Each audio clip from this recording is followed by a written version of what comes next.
At 5:30 last night, my husband said, enchiladas sound really good for dinner. And I did not have any of the ingredients. So he had to run to the grocery store and pick up everything that I needed. So this was a very late dinner. He ended up picking up this frozen chicken from by Tyson, and he got the fajita flavored kind, which I've never used before, but it was really good. And it made it so much quicker than when I normally make enchiladas and, start from scratch with raw chicken. So this was a great little hack to make this an easier process. So they are fully cooked, but I wanted to warm them up before putting them into the enchiladas just so that they would cook thoroughly, and be even. So I did that. I'm using my griddle here. Don't recommend this. I learned later that this was not the best way to use my griddle. The meat was like falling off, and I was trying to save myself dishes because I always use so many dishes to make this meal, and I thought, it's just one less pan, but no, I should have used an extra pan because the hamburger especially, it was going everywhere.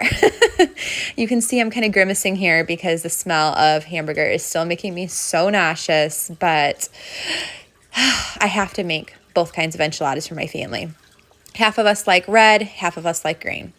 So I also made some rice, just the box kind, just to make it easy.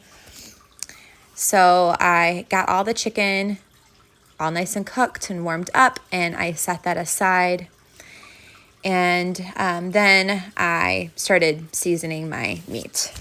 Whenever I make carnitas, enchiladas, tacos, anything, it's the same seasonings. It's cayenne pepper, it's onion powder, I do garlic powder, oregano, cumin, and chili powder, which I was out of, and I really miss tonight in this dish. I love chili powder.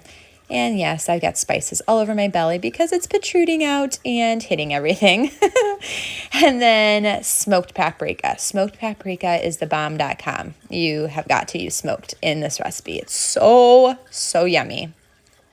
So I put that, just kind of eyeballed how much to use on there, and then started mixing up. And this is when the problems ensued. It was such a mess. Meat was going everywhere. You can see. I'm like, oh no, it's on the floor.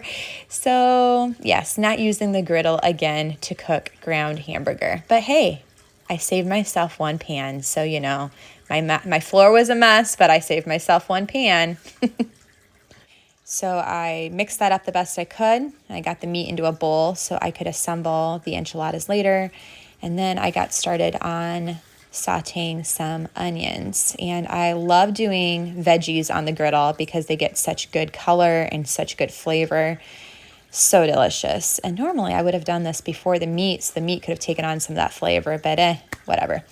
So I got the onions into a bowl, and then I got going on assembling.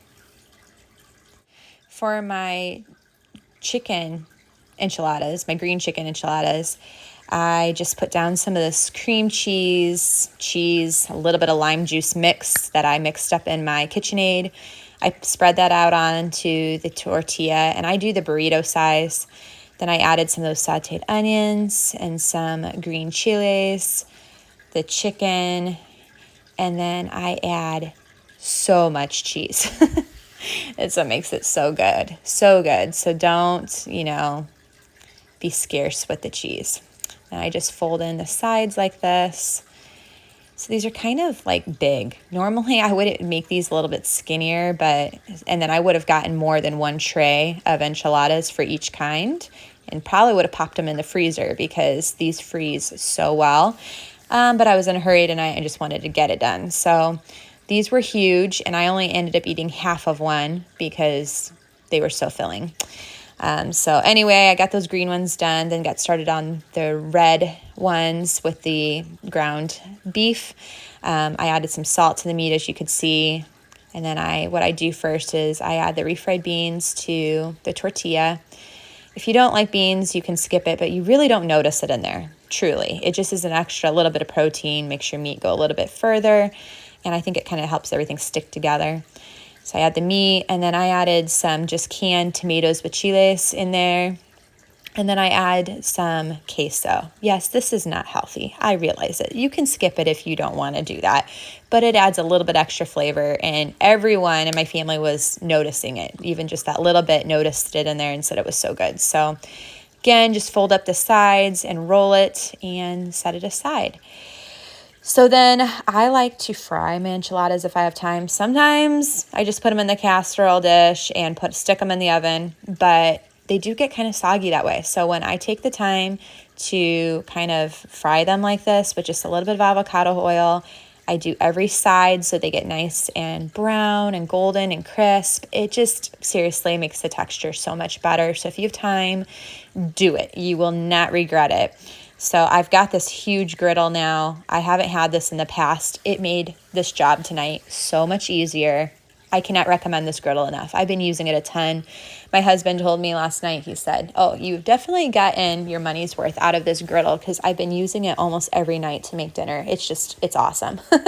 So I spread out all the chicken enchiladas first, got them nice and golden. And then I put them into just this like disposable aluminum pan.